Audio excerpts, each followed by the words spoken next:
Good morning, everybody, and welcome to Wake Up Missoula. I'm your host, Scott Ramp, here to usher you on the 4th of July.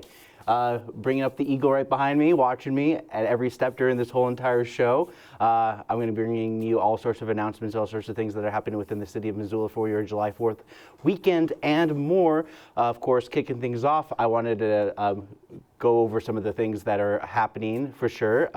So on average, 3 out of 4 wildfires in Missoula County are caused by humans, primarily due to debris and open burning, escaped or abandoned campfires, equipment or vehicle use, and fireworks. Well, you might have heard fireworks this last week or so. Expect fireworks to continue through the weekend and possibly through July as the season is dwindling behind us. Of course, let's take a look at the fire map. This is from mcfpa.org.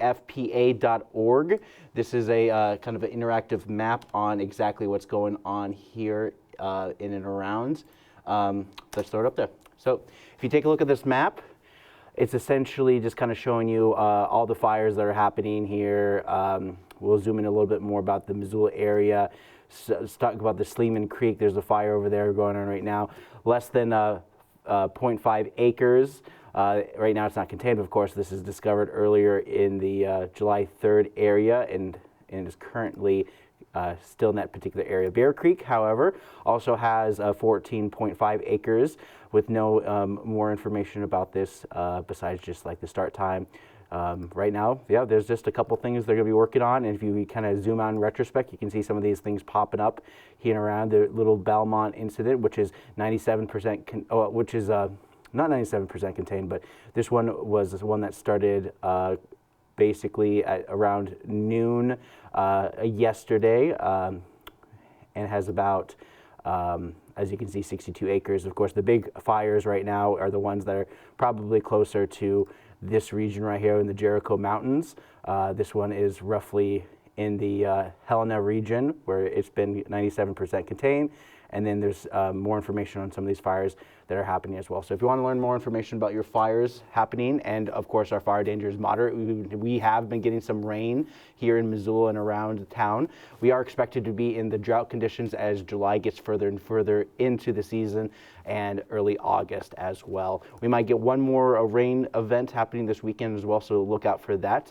The closest one to Missoula was the D1 Lock Lower Woodchuck incident, which has 7 acres burned as of Tuesdays, and then the Soda Spring incident, 4 acres as of Tuesday, and the largest fire was the Jericho Mountain incident, which you can see near, which you saw near Helena, which has the acres burned about 482 acres, which was down from what they were saying last week, which earlier this week around Tuesday at 493. Of course, moving on, another roundabout is being installed by Lowell School in the Scott Street / Phillips Street project. This is kind of like the beginning, just before you hit the north side, heading over the Scott Street overpass. And part of this is just to help mitigate safety and help to slow down the speeds of cars coming down off the bridge. Detours during this week will last for approximately 7 weeks. This project should be completed near the end of August, just before the start of the new school year. With construction happening throughout Missoula, Woody Street, where the bus transit center is located, continues to update their downtown transit center. This construction will wrap up at the end of July. This is an update for buses that are getting too big to manage their space, and they wanted to make smaller when they made the transit center with smaller buses in mind. So if you're looking for routes 2, 3, 7, 9, and 11, and 14, they'll line up on the west side of Pine and Spruce, facing the south of Pine. Routes 1, 4, 5, 6, and 12 will line up at the east side of the street, facing north Spruce. Through Engage Missoula, the Riverfront Hotel details are live and will provide updates to answer questions about the properties through Engage Missoula. And so the city has owned this parcel of land in the Riverfront Triangle for up to 4 decades, looking to go big on the past major project with John Engen, and now looking to open the 180-room hotel in the downtown area of North Orange Street in the former dump site that turned into the Fox Theater and left back in 1984, which was when the city of Missoula acquired the property. Averill Hospitalities behind Doubletree Hotels are the ones developing this site, which aims to leverage this construction to create better connectivity and trails with roads and surrounding areas. They're out of Whitefish and have developed the lodge at Whitefish Lake and the Firebrand Hotel. And of course, read the Google reviews and you get an idea. Wink. Create public spaces for public use. And the big kicker is generating new tax increment and catalyzing broader redevelopment in the Riverfront Trial, which will result in roughly $7 million towards the Affordable Housing Trust Fund, according to Mayor Andrea Davis. Also, the flags in Montana were half-mast for the former Congressman Pat Williams from July 2nd to the July 3rd. And of course, as we transition from city updates, we'll also talk about some of the July 4th events that are happening in and around the city of Missoula. Kicking off your Friday is the 4th of the Fort with the Heritage Band starting off the music over at the Fort Missoula area, and this is from 10:30 to 12:30 p.m.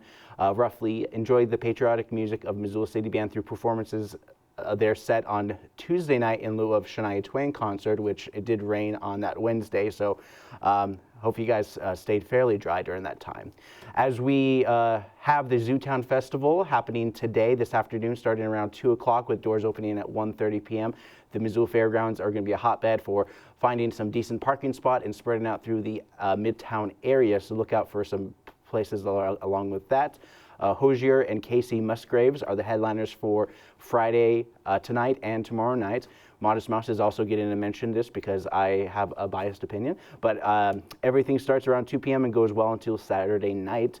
Petalhead's 4th of July fireworks start around 7:30 p.m. with the Skydivers to boot. July 4th, karaoke at the Sunrise Saloon at 9:30 p.m. And of course, I'll have some more Missoula events towards the end of the show as I'm kind of like talking about many other things as well. So as we wrap the July 4th, related topics from the VA of Montana, the Veterans Association, posted a PSA about fireworks.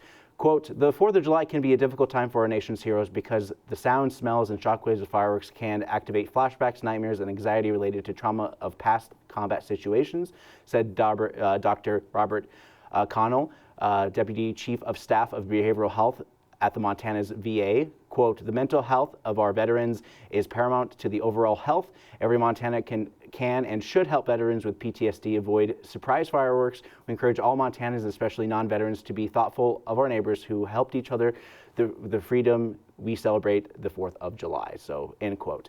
If you plan on using fireworks outside of July 4th, please talk with your neighbor ahead of time. Fireworks are expected on the 4th, but not all expected at all times during this time of year. My piece, there are those expectations of noise during this time of year, so you should have your pet indoors overnight. And if you can provide a quiet space in your homes for sensitive pets, please do so. You can go to avma.org/American Veterinary Medical Association has some information on how to prep in advance. Make sure your pets, cats, and dogs alike have identification tags with up-to-date information. If you have horses, you might want to consider marking a safety halter with your contact information and leaving it on your horse during these stressful times. If your pets aren't already microchipped, talk with your veterinarian about microchipping. This simple procedure can greatly improve your chances of getting your pets back if they become lost. If your pets are microchipped, make sure they contact information on the microchip registry is up to date. And also always take a current photo of all your cats, dogs, and horses just in case you need to use them and post them online. If your pet has a history of being anxious around this holiday, or if you have a reason to expect potentially harmful reactions, consider behavioral therapy and desensitize your pet and reduce the risk of problems. Some pets may need medicine. Consult your veterinarian for more information on that as more. Make sure the environment is safe and secure. If your neighbors set off fireworks at an unexpected time, as your yard secure enough to keep your pet contained? Are your pasture fences secure enough to keep horses or other livestock confined? Elevate your options and choose the safest area for your animals. Make improvements if needed to make the area more accessible. So up next, we have a little taste of the Missoula City Band as they played from last year, and so this is them playing America the Beautiful.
there's a little taste of America the Beautiful to kick you guys off for that.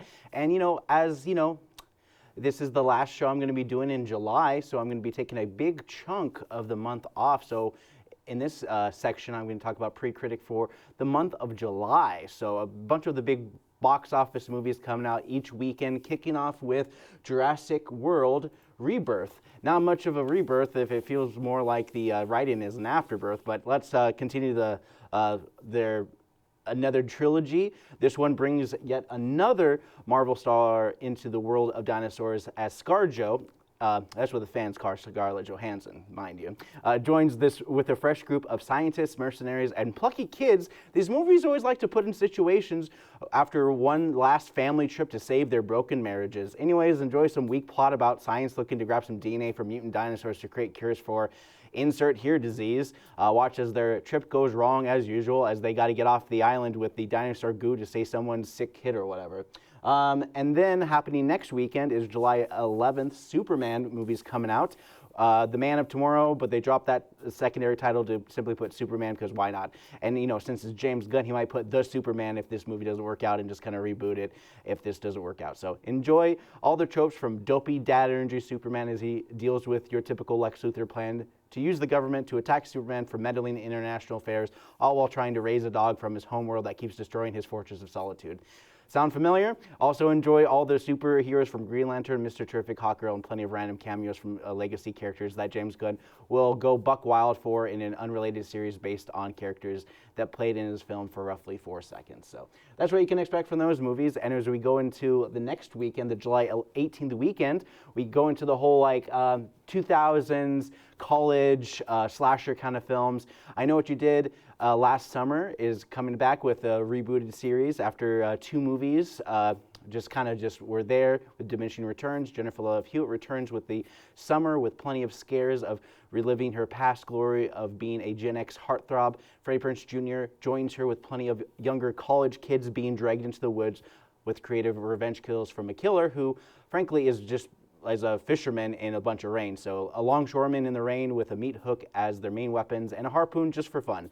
Enjoy your typical movie that starts like any best summer ever from a group of kids who deserve to die for killing that one person last summer that probably shouldn't have died. So a lot of this has to do with like a revenge killing, but they do it in a way that escalates the situation rather than resolving it, teaching people that revenge is a rain poncho in the summer. So hopefully the guy won't be too hot in that rain poncho. And then wrapping up pretty much your, basically the summer blockbusters for all these big movies is Fantastic Four.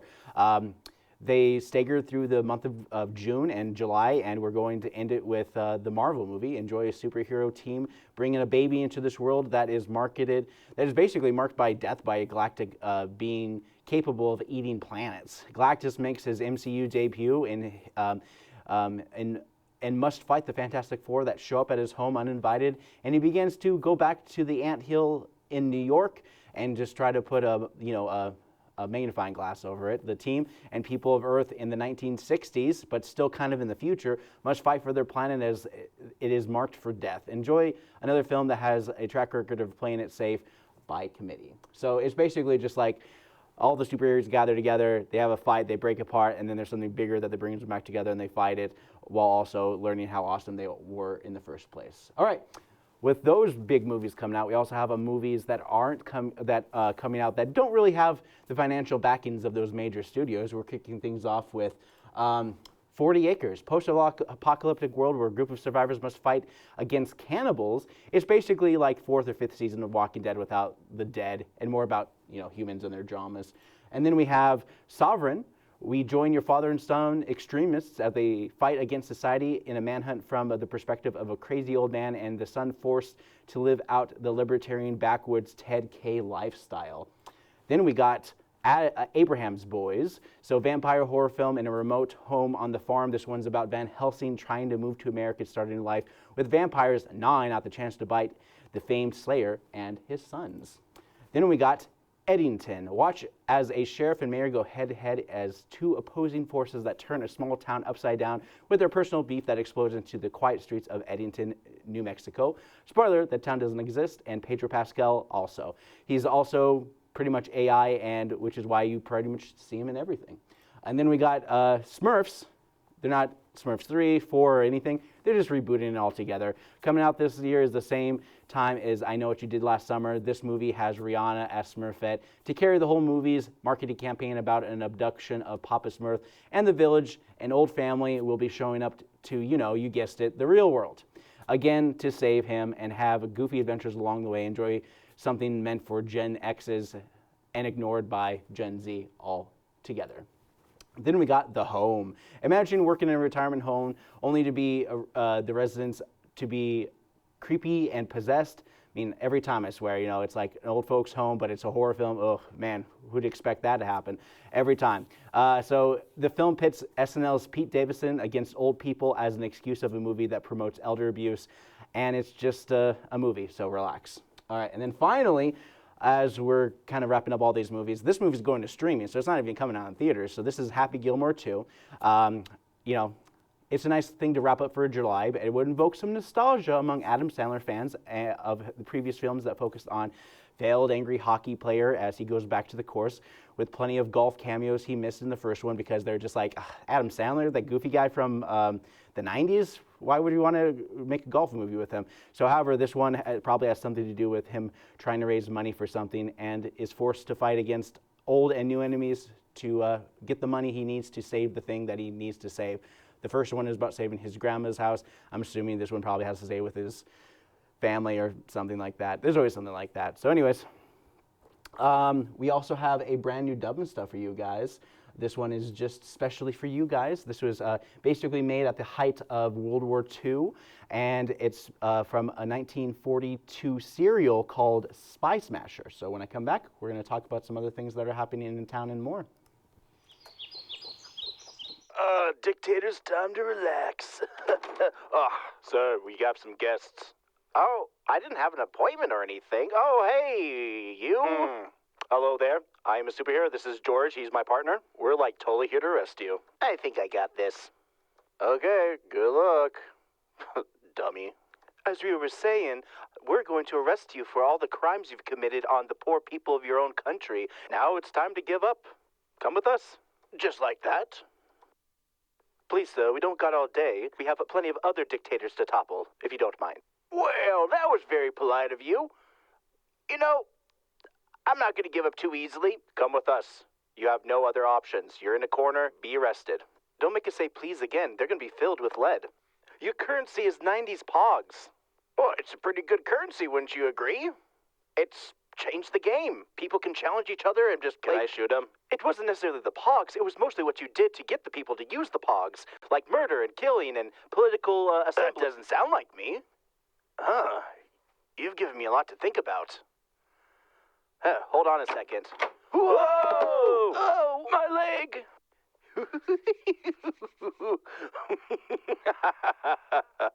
Well, I got a gun now and I'm gonna shoot y'all. As a dictator with perfect diction, I'm going to kill you with my rhymes and words, and I haven't really prepared for this. Okay, let me just refer to my notes. Okay, so you're probably all going to get. Whoa! Oh, my ankles! Get him, sidekick. Could call me that. All right, Mr. Dictator, you are under arrest from the national court system. International court system is what I mean, but still, you get the idea what I'm trying to say. You're breaking my arm. Oh, it was a joke, being a dictator. A whole joke this whole time. I had no intention of doing the things that... I'll repeal the pog. Oh, you're gonna have to do more than that, chum. All right, let's get out of here. Let's figure out a way out of here. All right, I'll just use the whip I used on him to swing up here. You can climb, can't you? Most people can climb. Look at me. Ha-ha! It seems a little extra, don't you think? Ha! I can tell by your amazement that you're amazed by me. Hold, need this, Superman. There we go. Now that's what I call a team. Come on, George. At least make it look easy. Come on now. You're embarrassing me in front of the dictator. Well, did you learn your lesson? No. Good. See ya.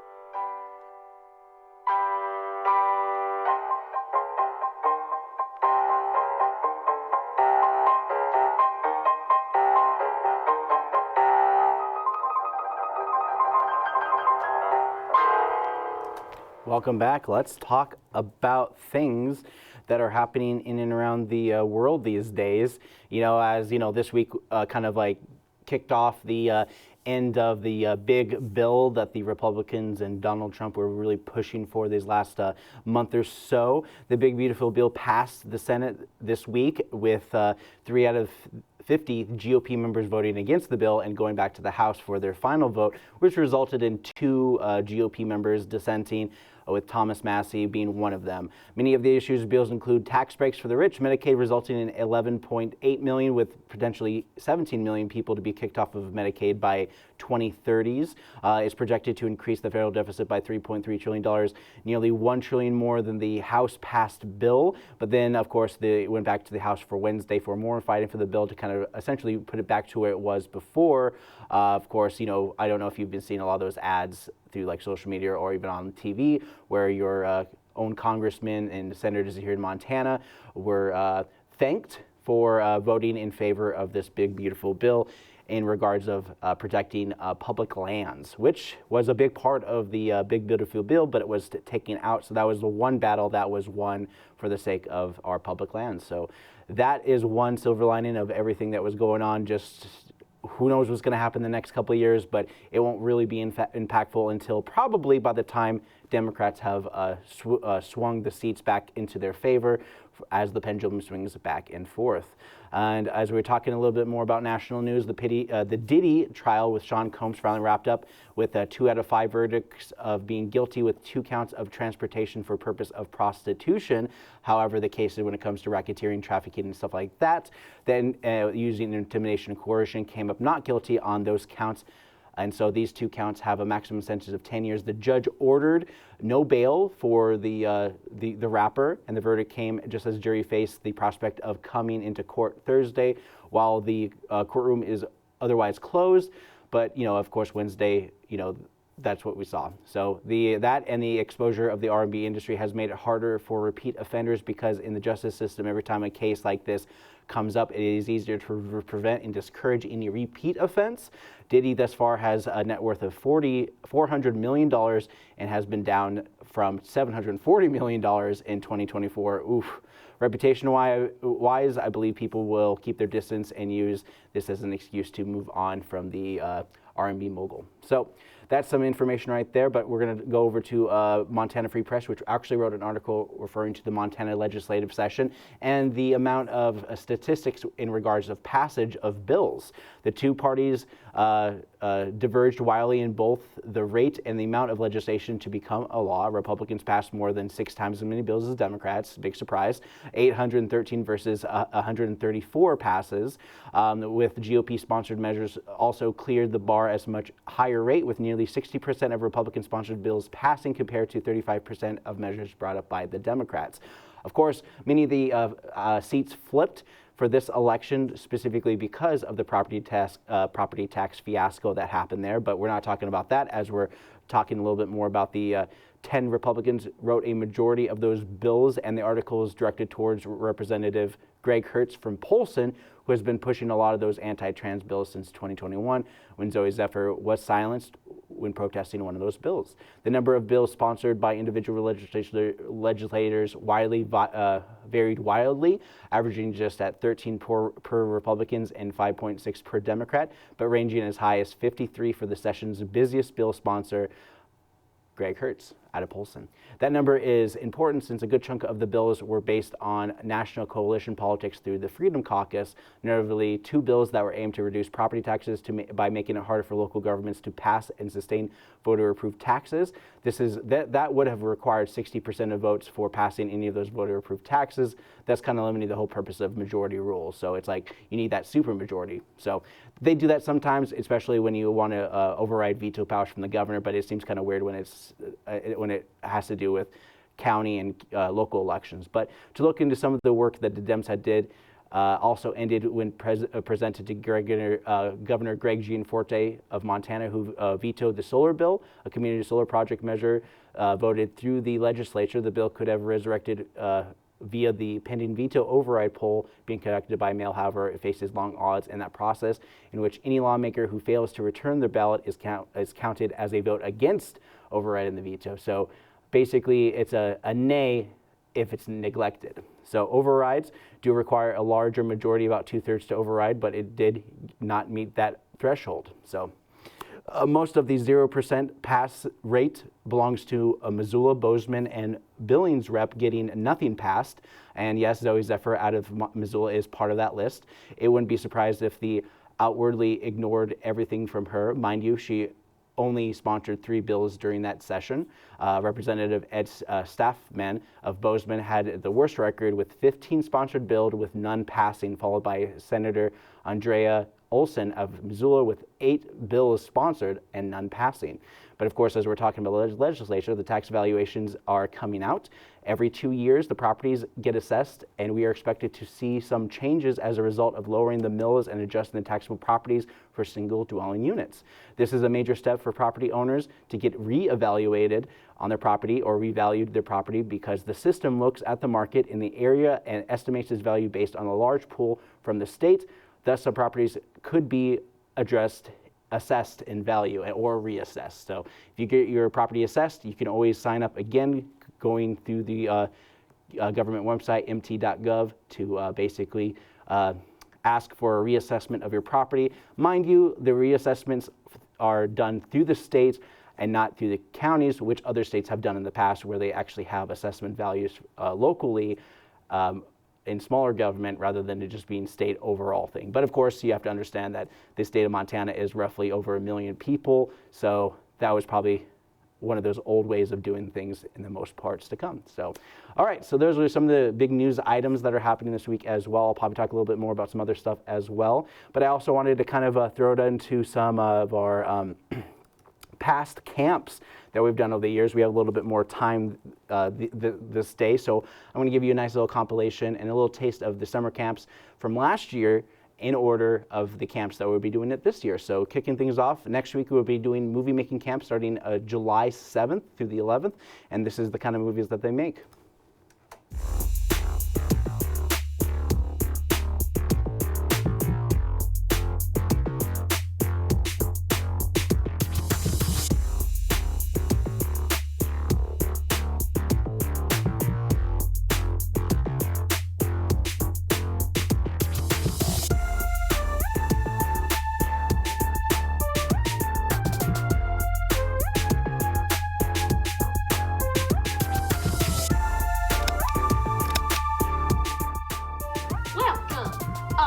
To the deposition of Dr. Meow Meow.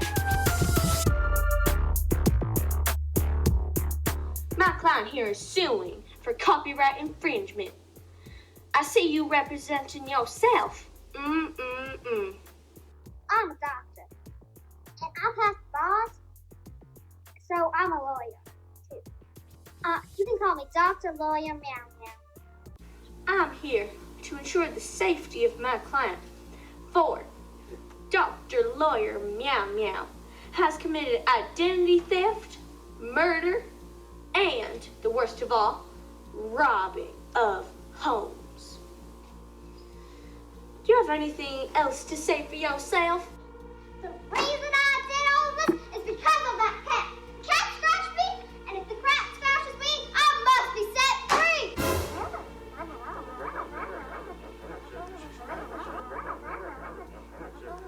This is not a trial about what my client did in the past.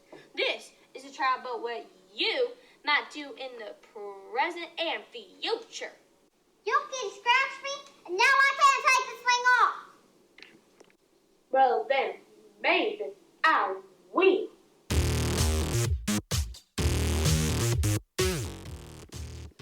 Ouch. Hey, I would have gotten away with it if it weren't for you meddling kids. Oops, wrong movie.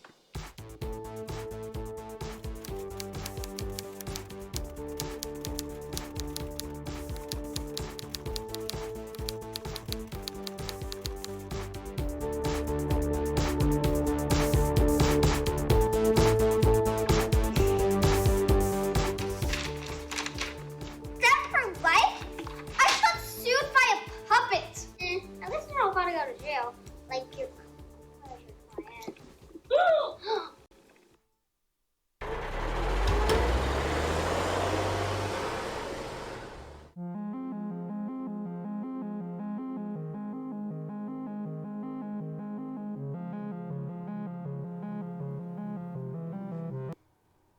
So during movie making camp, a lot of kids get a chance to really express themselves creatively. We help with some of the editing and mostly a lot of the tech stuff behind the scenes. But for the most part, we let the kids' talent shines through, which is you can see from the last movie making thing, which is more or less a court drama. Some of us can come up with ideas or concepts, and then the kids kind of just go for it.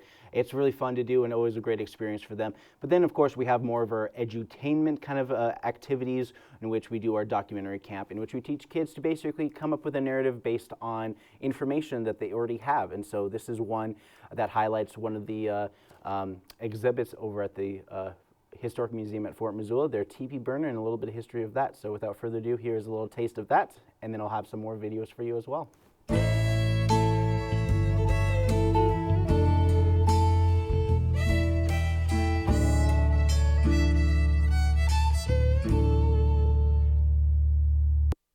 All right, so this right here is a teepee burner. They were designed in the 1940s and very common all across western Montana.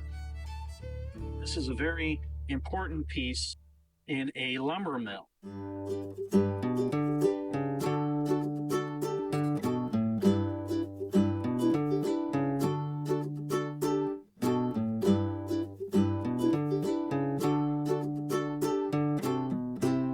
What it does is, well, when you're sawing a lot of logs, when you're producing a lot of timber out there, you also produce a lot of sawdust and a lot of waste materials that need to be disposed of somehow.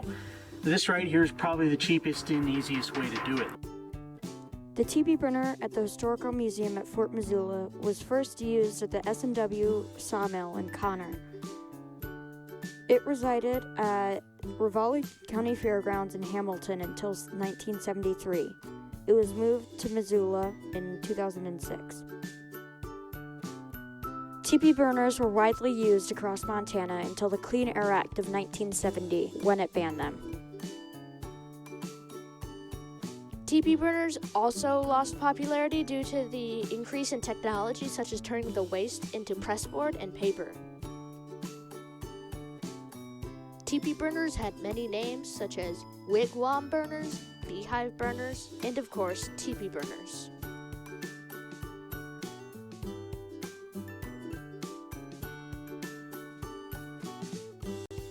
Towering at an impressive 45 to 55 feet, there were once 11 teepee burners in Missoula Valley.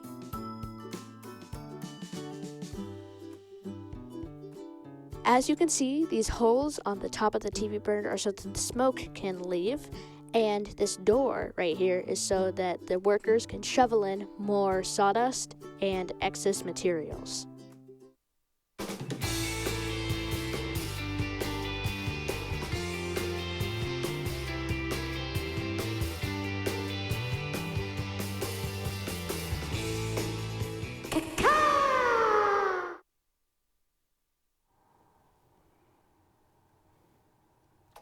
Yes. And there's a little taste of a documentary camp, and it is a great experience for a lot of kids to go to the Historic Museum at Fort Missoula and Raptors of the Rocky, which Kate Davis is such a great educator when it comes to advocating for birds, bird health, not to mention for educating people about birds and how they exist in the natural world. So it is a great experience for a lot of kids. We do these camps every year. We try to get the word out and get that kind of thing, but it's always a great probably the more educational component of video making in general. And a lot of kids always seem to really like a lot of this stuff. So as we even go deeper into some of our camps as well, we also talk about one of our more staple camps, which is animation. So animation camp can be interesting because we try to utilize more stop animation, but then we like to encourage kids to kind of mix and match reality with fantasy. And so being able to utilize the green screen like I do, but a little bit more intensive, which is what I bring you to this one. 428 years ago, an evil was unleashed upon this earth when a potassium-deficient witch cursed the village. The village people, one by one, would be stalked and transformed. The demon that did this takes the form of a man. He is the Banana Man.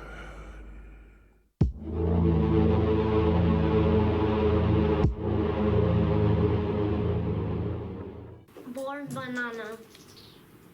I really hate bananas.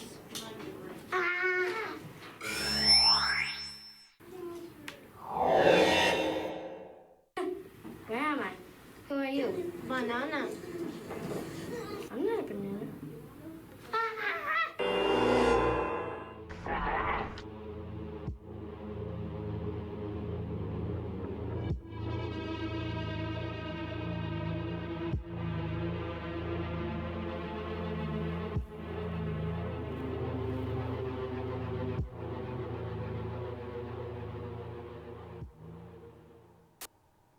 All right. So those are just a little taste of some of the videos that we make during these camps as well. I have one last camp for you guys, kind of invoking the idea of like horror camp and stuff like that. So before I even talk about this, you know, even the video that you just saw with Banana Man 3, there's a lot of the Banana Man movies for sure. But the one thing I definitely did want to mention is that horror elements are always persistent in a lot of these kids' activities and movie makings and ideas and stuff like that. And so a lot of them like to branch off, and even if they get a little taste of horror, they like to incorporate that with all their movies. And they think it's funny. So they really like having that kind of fun. And so I'm going to throw it over to another video from our horror camp, which is a little bit geared for older kids and kids who have a prerequisite of being in our camps beforehand, just to have an idea of like them being able to go to the next step in the basic ideas of movie making. So here's this next step, including a nice little commercial that I'm just threw in there just for fun.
Boy, I wish there were girl toys.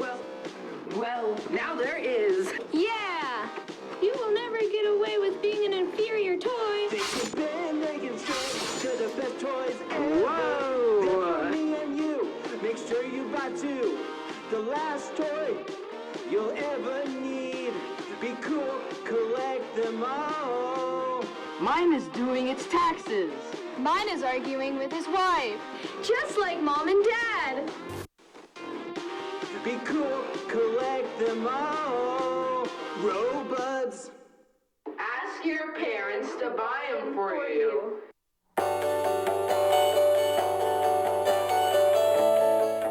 All right, so that's about does it for a lot of the other videos that I showed you here today.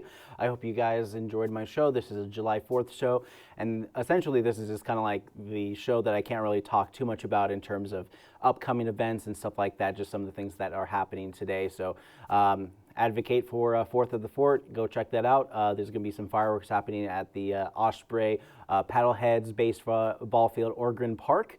So you guys get to enjoy some of the fireworks happening there that night. And of course, in the past, you know, Missoula's had those fireworks in the Southgate Mall. So most of the fireworks, if you want to go downtown and see a lot of those fireworks, the doors open around 6:30 p.m. it is a good avenue for a lot of people to enjoy some of those things. Not to mention, you can always go out of town and see some of the more rural parts of Montana, enjoy some of those fireworks happening there. But as always, stay safe, watch out for fires, and report any things that start. Just a word to the wise. So as for me, for MCAT, I'm Scott Ramp. Take care, everyone, and have a good weekend as well. So see ya.